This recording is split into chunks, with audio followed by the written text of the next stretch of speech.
നല്ലോണം കിട്ടിയോ? സാമാന്യം ഭേദപ്പെട്ട രീതിയിൽ. എന്താടോ കാര്യം? What is the reason? ചേച്ചിയുടെ ചിന്താഗതിയും ഇപ്പോഴും ആ കാലഘട്ടത്തിൽ തന്നെയാണ് നിൽക്കുന്നതെന്ന് എപ്പോഴെങ്കിലും തോന്നിയിട്ടുണ്ടോ? എനിക്ക് തോന്നിയിട്ടേ ഇല്ല. ഞാനിപ്പോ യൂത്തിന്റെ കൂടെയാണല്ലോ. ആര് പറഞ്ഞു എനിക്ക് അങ്ങനെയാണെന്ന്? ടി.വി. കണ്ടിട്ടുണ്ട്. അല്ല, ടി.വിയിൽ പലതും കാണും. അത് വന്ന് ഇവിടെ കണക്കരുത്. ഇപ്പം ഏതാ വർഷം എന്ന് ചേച്ചിക്ക് അറിയോ? ഓ, എന്തിനാ ഞാൻ ഈ വർഷത്തെ കുറിച്ച് പെട്ടെന്താ കാര്യം? ഇന്ത്യക്ക് സ്വാതന്ത്ര്യം കിട്ടിയ കാര്യം അതറിയാം, പക്ഷെ എനിക്ക് അത് ഇവിടെ പറയേണ്ട കാര്യമില്ലോ മോനെ. ഇങ്ങനെ നാറാനൊരു ചങ്കൂറ്റം വേണം കേട്ടാ. എന്നാ പിന്നെ നീ ഇത് പിടി മോനെ. ചേച്ചി ആണെങ്കിൽ മുമ്പ് ഒരു ഇന്റർവ്യൂവിനകത്ത് പറഞ്ഞിട്ടുണ്ടായിരുന്നു, സ്ത്രീകൾ എപ്പോഴും ആണുങ്ങളെക്കാൾ അതായത് കുറച്ച് താന്ന് നിൽക്കണം, അങ്ങനൊക്കെ ചേച്ചി പറയുന്നതായിട്ട് കേട്ടിട്ടുണ്ട്. എനിക്ക് ആകെപ്പാടെ ഒരു ചൊറിച്ചില്. നിനക്ക് ചൊറിയുന്നുണ്ടോ? എനിക്കും ചൊറിയുന്നുണ്ട്, പക്ഷെ ചൊറി ഫീൽ ചെയ്യുന്നില്ല. അപ്പൊ ആ ഒരു ചിന്താഗതിയിൽ പറയുന്നത് ചേച്ചിക്ക് ഇപ്പോഴും കാലഘട്ടം മാറിയിട്ടുള്ളത് അറിയാഞ്ഞിട്ടാണോ എന്നുള്ള സംശയം കൊണ്ട് ചോദിച്ചു.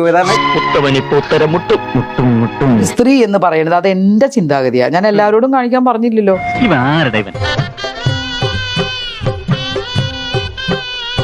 ചേച്ചി ഇപ്പോഴും ശിലായുഗത്തിലെ കാര്യങ്ങളാണ് പറഞ്ഞത്. ശിലായുഗം അല്ല മോനെ ഇത്.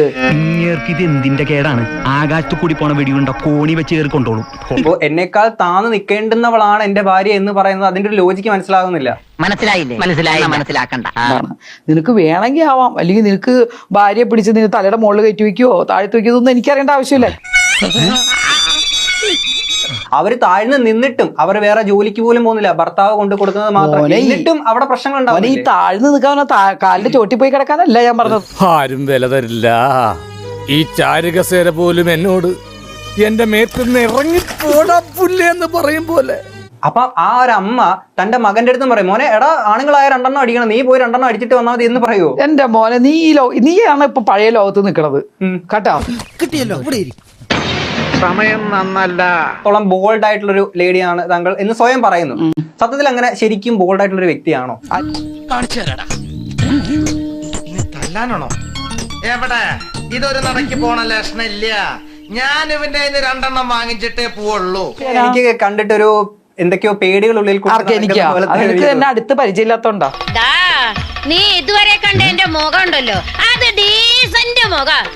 എന്നെ തറയാക്കലടാ മോനെ. ഇങ്ങനെ ഓരോന്ന് പറഞ്ഞ് എന്റെ അടുത്ത് പഴയ കാര്യത്തിൽ ഞാൻ അങ്ങനെ പറഞ്ഞു ഇങ്ങനെ പറഞ്ഞു. ആ ത്രെഡ് കൊണ്ടുവന്ന് കളിക്കേണ്ട കളി ഇവിടെ അല്ല. ഹോട്ട് സീറ്റ് ആണ്. ചേച്ചിയനാണ് പറയുന്നത്. ഇപ്പം ഇതൊന്ന് ആലോചിച്ചു ചേച്ചി, ഈ ഒരു കാലഘട്ടത്തിൽ ഒന്ന് പറയണം ആണിനും പെണ്ണിനും തുല്യതയല്ല വേണ്ടുന്നത്, പെണ്ണ് താന്ന് നിൽക്കണം എന്നൊരു കൊന്നുകളയും. നീ എന്ത് പറഞ്ഞാലും എന്തിനാണ് അമേരിക്ക പോകുന്നത്? അല്ല പിന്നെ ഒരു കാര്യത്തിൽ തന്നെ പറഞ്ഞു നിൽക്കുക. നിനക്ക് വേറെ ഒന്നും ചോദിക്കാനില്ലേ? തന്റെ ഈ വേഷം കിട്ടുന്ന കിഴക്കമായിട്ട് കുരിനെടുത്ത് നടക്കില്ല. ഇവിടെ പറഞ്ഞത് ഇവനെന്ത് തലയ്ക്കില്ല ഭ്രാന്തുണ്ട്. നിങ്ങൾ ആ ക്യാമറയ്ക്ക് എടുത്ത് മാറ്റി പോടാ. നീ എന്താ പേടിപ്പിക്കുന്നോ? ഇവന് വട്ടാ, മുഴുവട്ട്.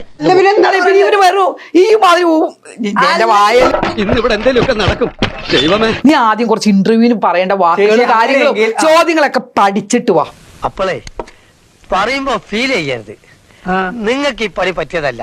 നിങ്ങൾക്ക് പഴയ പണിയാണ് നല്ലത് കേട്ടോ. നീ ഒന്നും ചെയ്തിട്ടും കാര്യമില്ല. നിന്റെ കയ്യിൽ നിന്ന് പോയി. കയ്യിലില്ല. എനിക്ക് ഇനി എന്റെ മുന്നിൽ ഒരൊറ്റ വഴിയേ ഉള്ളൂ.